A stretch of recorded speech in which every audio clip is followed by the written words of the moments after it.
தூத்துக்குடி நாடாளுமன்ற தொகுதியில் திமுக சார்பில் போட்டியிடும் கனிமொழி கோவில்பட்டி பகுதியில் இரண்டாவது நாளாக தேர்தல் பிரச்சாரத்தில் ஈடுபட்டார்.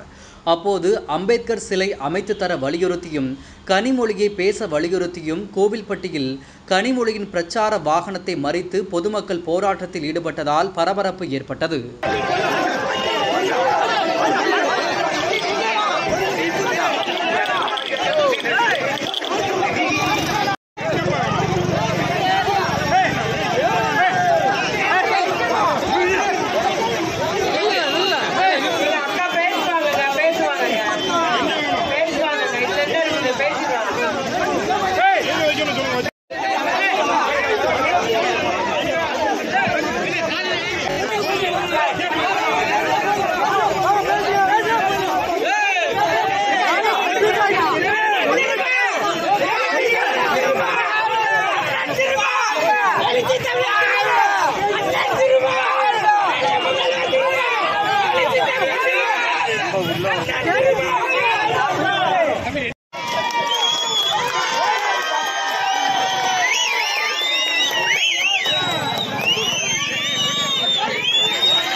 வழிமறிப்பு பேசிவிட்டு தான் போக வேண்டும் என்று கேட்கக்கூடிய அந்த அன்பு, அதற்கு நாங்கள் தலை வணங்குகிறோம்.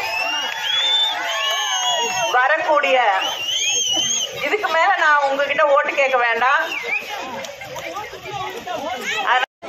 நிறைய இடத்துக்கு பிரச்சாரம் போனோம்ல, நிறைய இடத்துக்கு பிரச்சாரம் போனோம்.